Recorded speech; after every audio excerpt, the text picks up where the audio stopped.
So continuing on from the last video, we see that we have our sculpt layer, third pass, active, and we made some details around the top of the head and some on the neck. In this session we're going to carry on and we're going to work on the rest of the body, and there'll be a little less of me talking over the top and more of the sculpting within the time frame. So let's get started. The first thing I'll do is I'll go back to my mud brush with my basic alpha here selected, and we'll start to work through this area here, and remembering, making sure that you've not got the depth of the brush too high, and we are just brushing over the ridges that we've made in previous passes.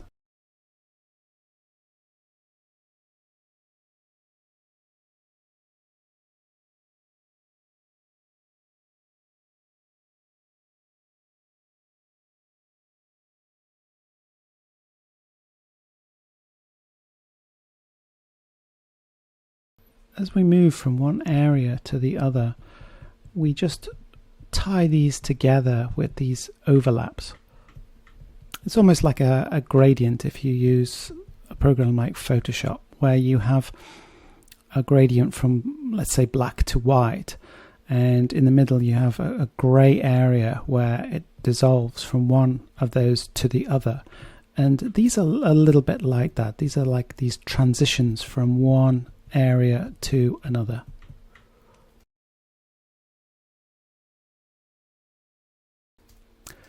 So let's have a look at a new tool now, and whilst we're working, let's go over to the top area here and let's just put some brush marks down on here. And let's say that I've gone ahead and done too much in this area. Now we know from past videos that we can use the depth and we can reduce the size, but that reduces the size of the whole of our layer, which we may find useful in some cases but not in others. Now over here you can see we have these two tools that are available to us: magnify sculpt layer and erase sculpt layer, and this is more of a local reduction in the area that you've brushed on a particular layer. So let's choose this erase layer here, and I'm going to just choose this brush and I'm going to tap over the top of those brush marks that I made, and you can see that it's reducing this down here, and we could smooth out those little spikes as well, but it's reducing back down to the layer before I made those brush strokes. So it's not erasing anything else, it's just erasing the brush strokes on this particular layer. And anything that I've done in the previous video, for example, I can reassess and say, okay, no, this was too much here, and just start to erase locally those areas. So here, for example, maybe this is a little bit too bumpy and I just want to reduce that down a little bit. Similarly, over here we can see we've got this magnify, and there are two options on this tool here, magnification and reduction. So magnification will actually increase based on the brush strokes that I've created before, and the reduction will pretty much do what that eraser did, but it will just reduce those down. It is a tool that's very similar to the erase sculpt layer tool as well. So these are very useful tools in terms of the layers, and that's why it's really important for us to create those layers to give us more control over the surface as we progress. Okay, so back to our mud tool on here, and let's continue.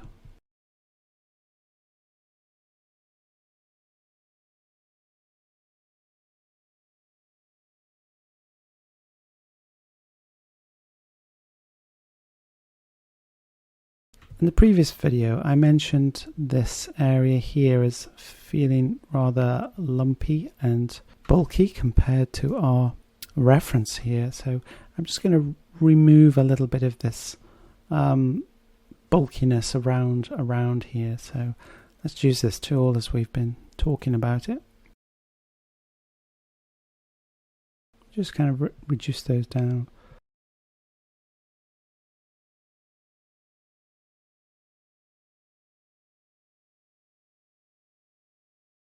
Okay, that looks better.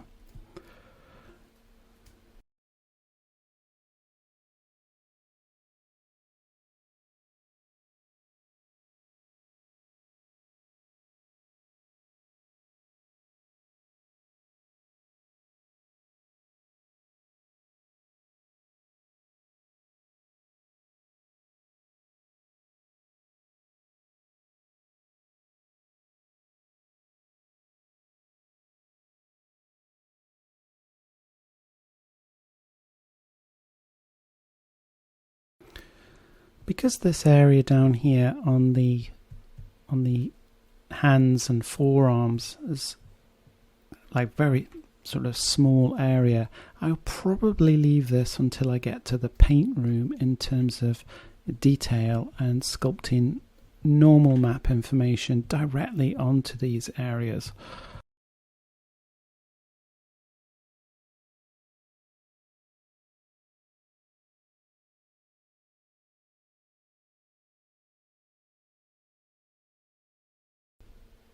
So this middle claw here is not very well defined at all, so this is a good candidate for me to just try to increase that within the sculpt workspace.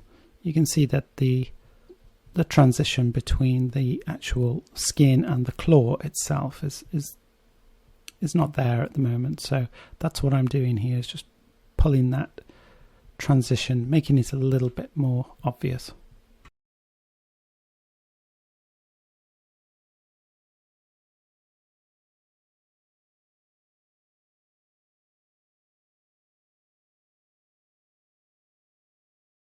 So I'm leaving this area here on purpose because I want to have a different texture on this part of the skin.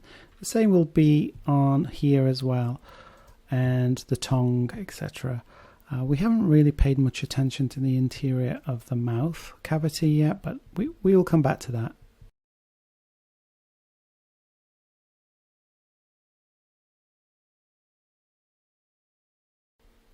Okay, so what I'm going to do now is I'm going to actually change the brush down here, and I'll go back to the default brushes, and I'm just going to use one of these speckled brushes here.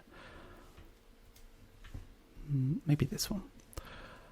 And I'm just going to put a texture on the underside. I want to see a difference in this skin that's here underneath to the skin that's going to be on the top. So we've already established that this is kind of like a crusted, armored skin on here with our brush strokes, whereas this is softer. It's a softer skin and a little bit more vulnerable, and I want it to be a little bit more, have this different texture on here.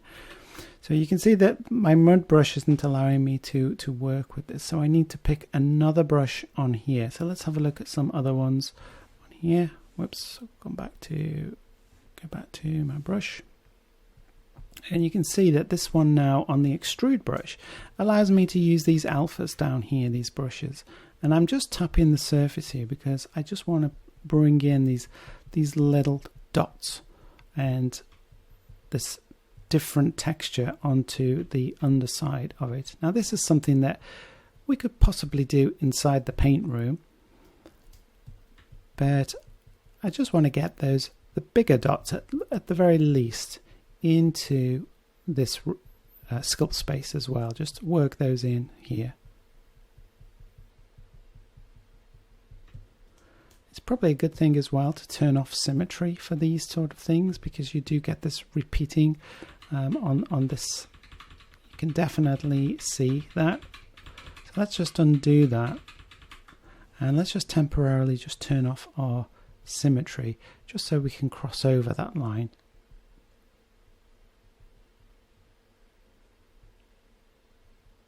Without it repeating on the other side.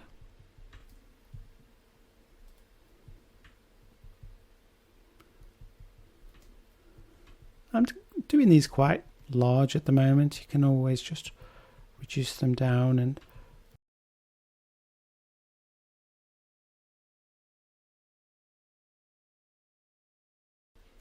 And when I was talking about leaving this area, that was for this brush here, so we can sort of pull in a different texture onto this area. And if you remember when I was talking about that imaginary gradient going from one to the other, this is an example of that, where we go from this sort of brush technique of strokes to a different brush and a different texture, and we have that kind of gradient transition between the two. And you can see as I go round to the front of here how these little dots start to really tighten up, and that's because of the resolution at the front here is extremely high.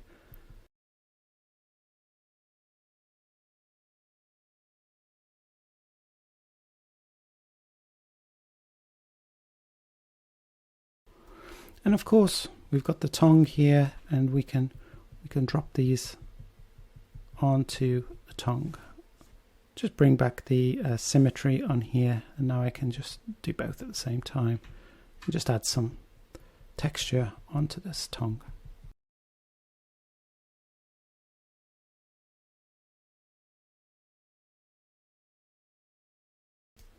Okay, let's carry on, and let's remove our symmetry and just carry on, and just speed up the video here as I go completely underneath the whole of the body.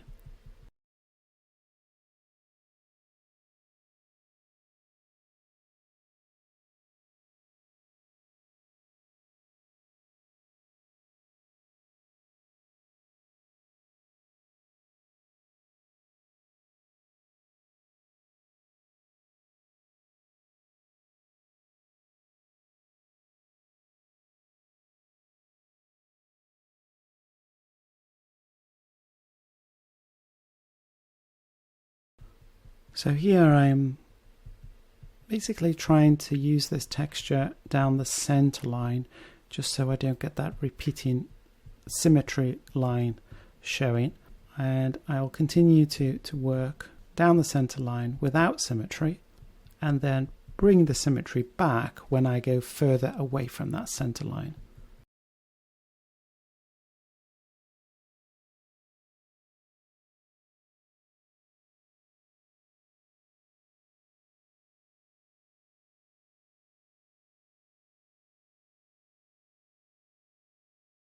So now I will bring back the symmetry as I've covered the center line here, and now I will return and do the symmetry on both sides, because your eye isn't going to see that repeat from one side to the other so easily. Let's just change a brush over.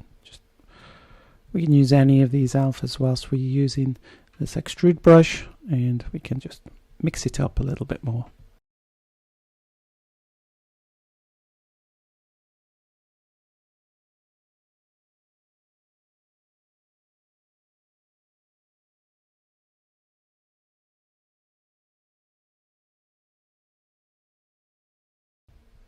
And as you get to these areas where you have quite intense geometry, you can always just reduce the depth of the brush in these areas here, just so it doesn't quite look as sharp in contrast with the other areas.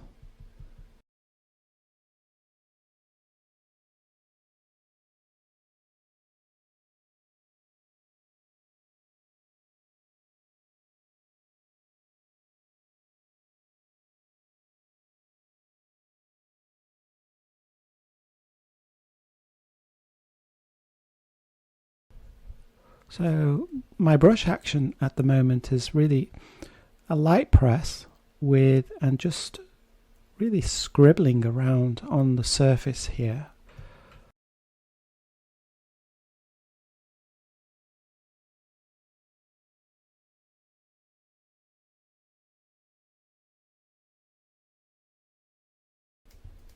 Let's go over to the tail and just finish off down here.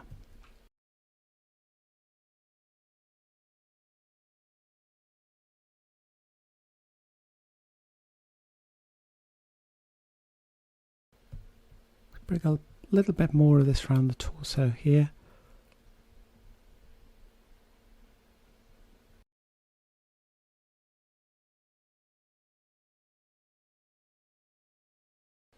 Okay, so with that done, I can now go, for example, back to my erase layer here, and if there are any parts of this which feel as if they're a little bit too high, I can just reduce the setting of this and lightly brush over the top just to take the sharpness off those. This just saves me from changing the brush intensity and depth and size as I'm making those little divots in the skin, and instead what I'm able to do now with this erase sculpt layer brush is to just very gently pass over quickly all these areas just to reduce the impact of them.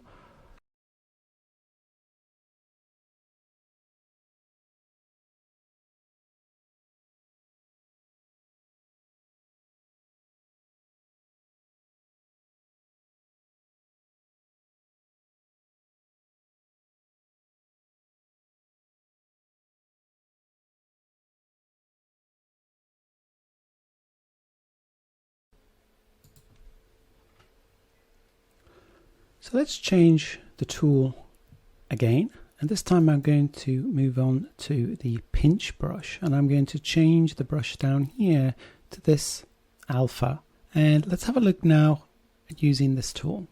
So with the pinch tool, I'm now going to create creases. So if you use a program like ZBrush, you'll be familiar with the damn standard brush, and this is a little bit like that. What I'm doing here is I'm creating some creases and details in here. Careful with the radius and depth. It's a very sensitive brush and it can pull geometry in quite tightly.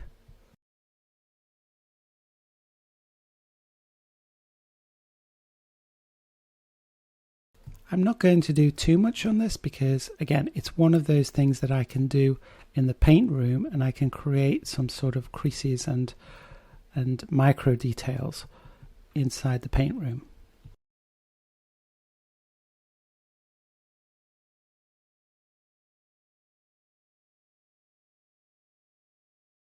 So every time I was crossing over those ridges that we did at the beginning, I'm now just reinforcing those marks in between the brush strokes that I was doing with this brush, and it's just pinching those together to sharpen, in effect, the edges.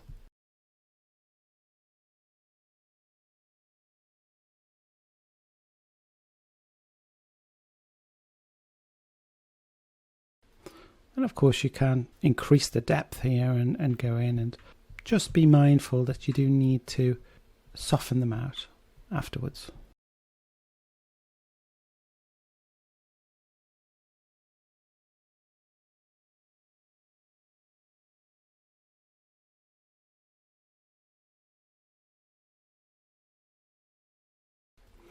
And this area of skin here is a good candidate really for the pinch tool.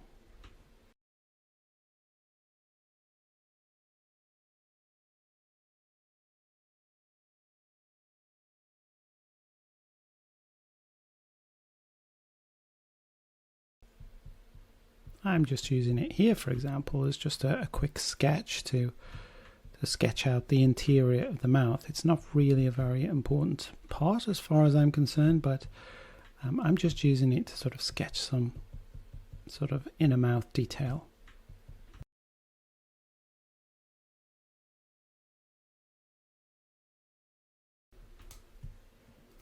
So I'm just pinching underneath the webbing between the mouth here and the crusted area that I've got, just to define that a little bit more.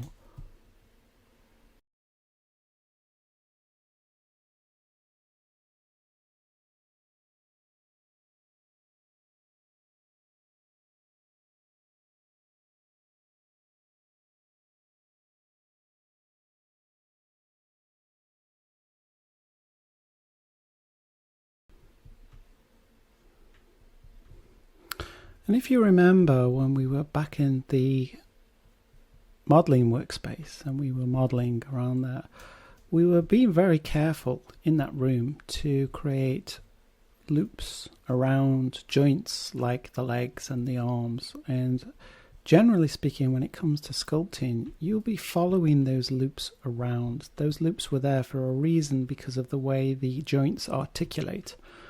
And so the skin, in conjunction with those joints, will fold and crease according to those loops that we made. So they're good guidelines as to how, for example, here, that the skin would move around and crease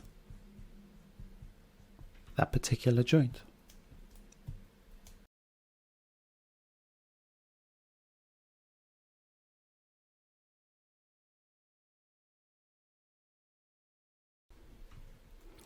And another important aspect of the pinch tool that I forgot to mention was that if you hold down the control key, you can raise the edges as well. So causing those ridges that I was talking about before, you can cause or create rather a much sharper ridge with this tool. So this can be very useful in conjunction with the pinch tool in its normal state, where you can see it's causing these creases.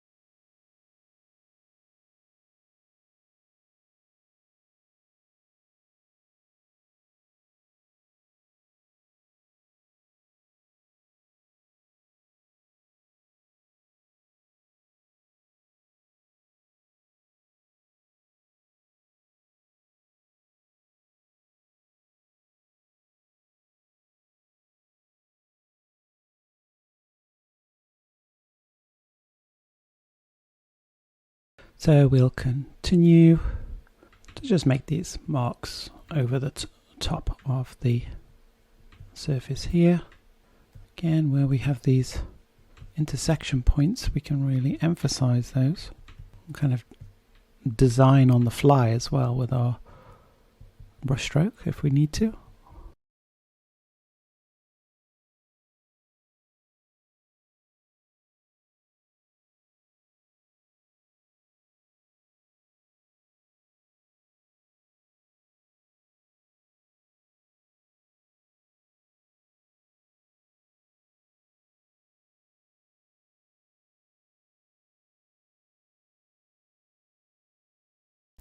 So just moving on to the tail.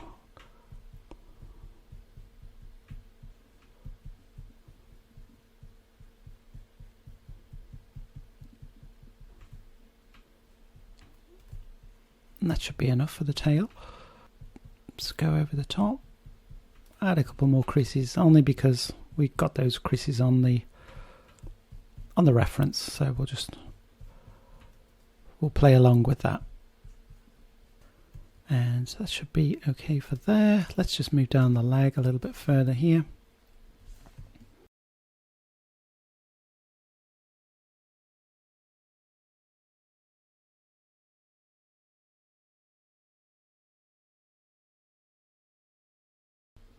And like I mentioned before, just tapping the surface and doing these random scratches and dents and things, it just implies action and maybe some kind of fight that the dinosaur has had in the past.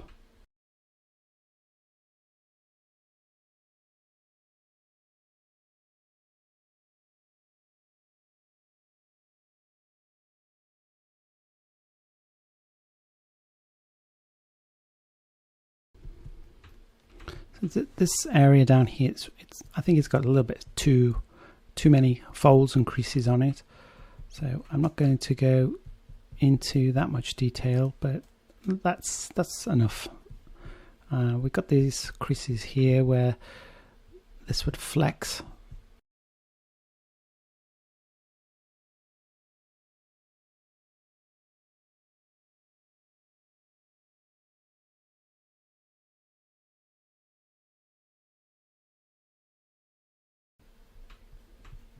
And again, the contrast with the claw, we can move that around. And just looking at the claws here, we could just bring a little bit of this kind of action into the claw just to show growth of that claw. It's very subtle at this point. This is a paint room process really, but we'll just do it for now.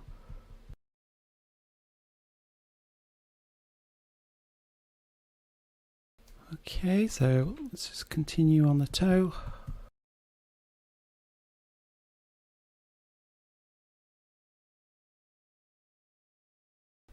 And the last section is just going to be these large areas here of skin. Okay, for this last section, I'm going to change the brush over to this one here, which is part of the default brushes that we have. And we can just start to lightly brush over the skin, and this will just buckle the skin nicely between those blank spots, those smooth areas rather, just to give it a little bit more texture. It's not as intense as the ones that we were doing on the underside, but it's still tougher skin than we have.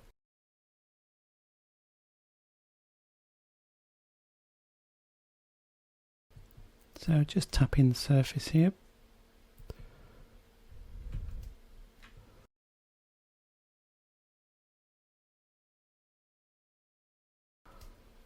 Now let's go over to our magnify reduction.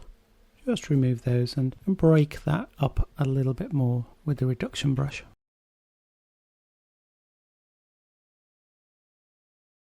A little bit too much on this side, I think. Let's bring back our extrude and use the same brush, just need to do a little bit more over on here. And then back to the magnify reduction.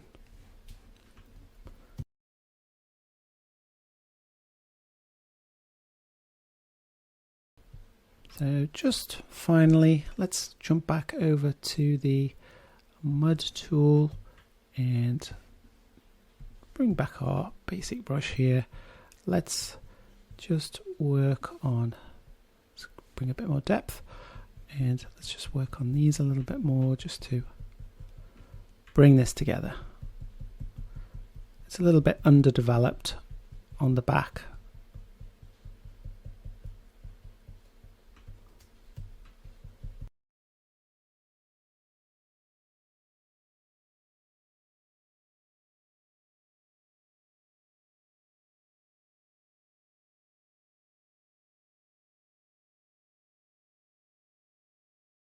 And remember, we've got these spines on the back here that we can work on, and we will look at that later. But for now, we're just building up this sort of hard crusted area of the skin. And again, as I was mentioning before, let's increase our brush size a little bit and just add a little bit more intensity down here in terms of details.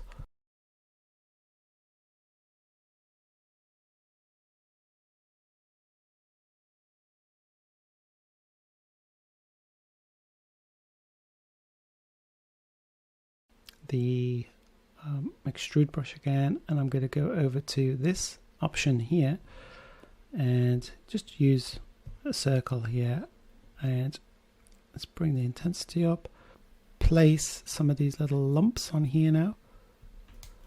Extra, probably a little bit too intense. Let's just round those out a little more, that's better, and just dot a couple of these around here.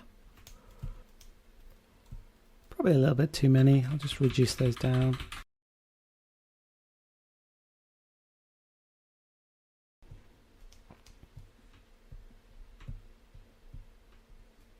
And reduce the size of the brush down, and again, just every now and again we can have just little bits of nodules sticking up, and it just helps to break up the surface and add a different texture to the top side, but something that's relatable to the underneath as well. And don't forget, we've got these spikes sticking up, so these are like precursors to those spikes, which will in the end be positioned as well on top of there. Now we've got to be careful when we come to snapping the geometry onto here, because we don't want to have too many poke throughs. It's not going to be a big issue because we can always use our reduction and just drop them down if they're too high, but just be aware.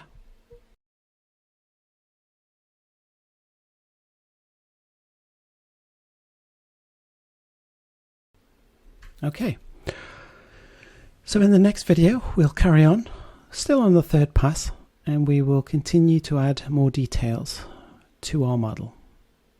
See you next time.